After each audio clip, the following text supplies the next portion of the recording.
Ceux qui la suivent sur Instagram, et ils sont plus de 95 000, savent combien Elsa Wolinski est une femme libre, franche, qui ne s'embarrasse pas des faux-semblants.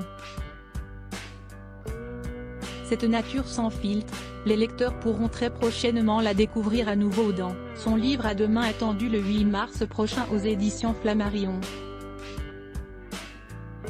Quelques jours avant la sortie de cet écrit, réalisé alors qu'elle était partie 3 semaines en cure, la fille de Georges et Maryse Wolinski et le portrait de Libération. Comme le rapporte le quotidien, À demain est l'occasion pour la chroniqueuse de Bel et Bien, sur France 2, de partager tout ce qu'elle avait sur le cœur. Absolument tout. Ce que confirme le texte de la 4e de couverture publié sur le site de Flammarion, écrit par Elsa Wolinski donc, la cure dure 3 semaines. J'ai 21 jours. 21 jours pour écrire ce livre, 21 jours pour aller mieux, 21 jours pour comprendre, 21 jours de bouillon pour laisser le vide m'accaparer, pour me lover dans le rien, retrouver quelqu'un que j'ai perdu sur le chemin. Je pars faire une sorte de reset sans sauvegarde complète. Je suis accro au médoc, accro au sucre, accro au mal-être. Heureusement que j'ai de l'humour, sinon tout cela pourrait paraître triste ou pathétique.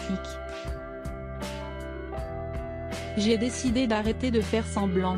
Le milieu Disney n'était pas mon univers dans ce livre, il n'est pas seulement question de la mort de ses 2 célèbres parents. Georges Wolinski a été assassiné le 7 janvier 2015 lors de l'attentat de Charlie Hebdo et Maryse Wolinski est décédée le 9 décembre 2021 des suites d'un cancer du poumon, mais aussi de sa vie à elle. Comme le partage Libération, Elsa Wolinski évoque son premier mariage célébré des mules de pute aux pieds.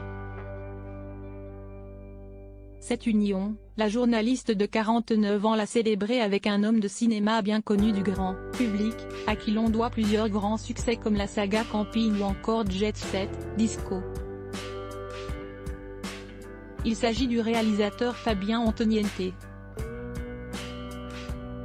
Le milieu Disney n'était pas mon univers, commente, à ce sujet Elsa Wolinski à Libération. Dans À demain, il est également question de drogue, elle a touché à la coke et a arrêté de se poudrer les narines du jour au lendemain, écrit Libération, mais aussi d'un autre mal dont souffre Elsa Wolinski, l'addiction au sucre. Malgré ses efforts détox et la promesse faite à son sapin de Noël, elle s'est remise à manger la nuit, commente le quotidien. Sa vie, Elsa Wolinski la partage avec 2 adolescentes, ses filles Lila, 17 ans, et Bianca, 13 ans, qu'elle garde une semaine sur 2 et qui sont nées de son histoire avec Arnaud Champ Ier Trigano, conseiller comme de Mélenchon en 2012.